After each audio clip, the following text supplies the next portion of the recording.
राधे राधे जी। कैसे हैं आप सभी लोग? आप सभी लोग स्वस्थ होंगे, कुशल मंगल होंगे। आप सभी के स्वास्थ्य और कुशल मंगल की कामना मैं भगवान जी से करती हूँ कि आप सभी लोग स्वस्थ रहें और कुशल मंगल रहें।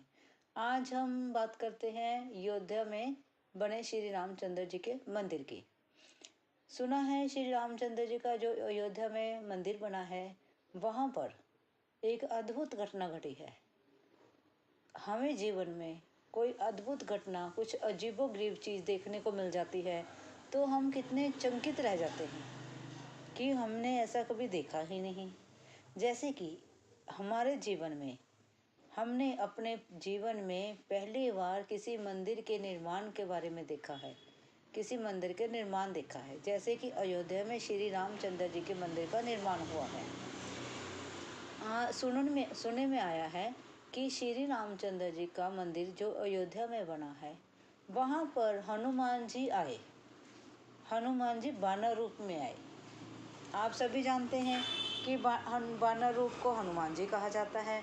जब कभी हम मंगलवार को हनुमान जी के दर्शन करना चाहते हैं, अगर हमें कहीं बानर मिल जाए तो हम कहते हैं कि हमें हनुमान जी के दर्शन हो गए हैं, क्योंकि हनुमान जी को वानर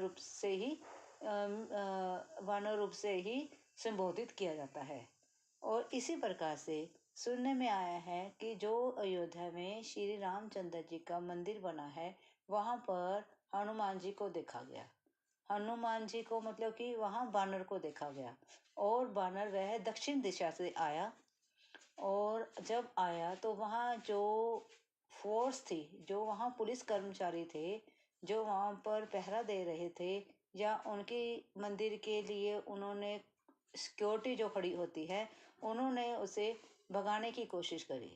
लेकिन वह जो बंदर था, वो जो बानर था, वह दक्षिण दिशा से आगे बढ़ा, और वह सभी लोगों के बीच में से जो वहाँ पर लोग थे, जो वहाँ पर मत्था टेकने के लिए, कहते हैं ना, माथा टेकने के लिए जो लोग आए हुए थे, उनमें से आराम से गुजरते हुए, ना उन्होंने किसी भी इंसान को कोई नुकसान पहुंचाया, ना उन्होंने किसी भी बच्चे को कोई नुकसान पहुंचाया, ना उन्होंने किसी प्रकार से किसी को भी परेशान किया। आराम से उन लोगों में से गुजरते हुए वह उत्तर दिशा की ओर चल दिए।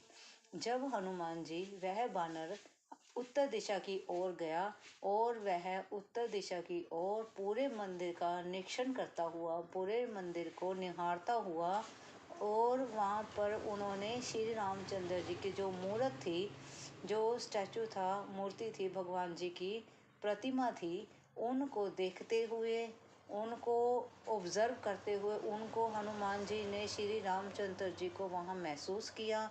और जब उन्होंने वहाँ श्री रामचंद्र जी को महसूस किया तो वह से वह गुजरते हुए उन्होंने श्री रामचंद्र जी को प्रणाम किया, और वह मेन गेट से बाहर चले गए। हम कैसे कह सकते हैं कि कल युग में हनुमान जी नहीं हैं? जब वह वानर रूप में श्री रामचंद्र जी के मंदिर का निरीक्षण करने जा सकते हैं, तो क्या हम कह सकते हैं कि कलयुग में हनुमान जी सच में नहीं है? कहते हैं ना, श्री रामचंद्र जी ने हनुमान जी को वरदान दिया था कि कोई सा भी युग आए, कल युग हो, कोई भी युग हो, खास करके कल युग में आप इस धरती पर साक्षात रहेंगे, और लोगों की मदद करते रहेंगे, और लोगों के कष्ट दूर करेंगे, और लोगों को आप भगवान के नाम के साथ जोड़ कर रखेंगे। इसी प्रकार से उस वानर ने पूरे मंदिर का निरीक्षण किया। हनुमान जी ने श्री रामचंद्र जी की मूर्त को प्रणाम किया, और उनको जब यह महसूस हुआ कि यह रामचंद्र जी का मंदिर है, उनकी मूर्त है, उनकी स्टैचू है, तो वह उनको प्रणाम करते हुए, उनकी प्रतिमा को, श्री रामचंद्र जी की प्रतिमा को प्रणाम करते हुए वे मेन गेट से बाहर चले गए।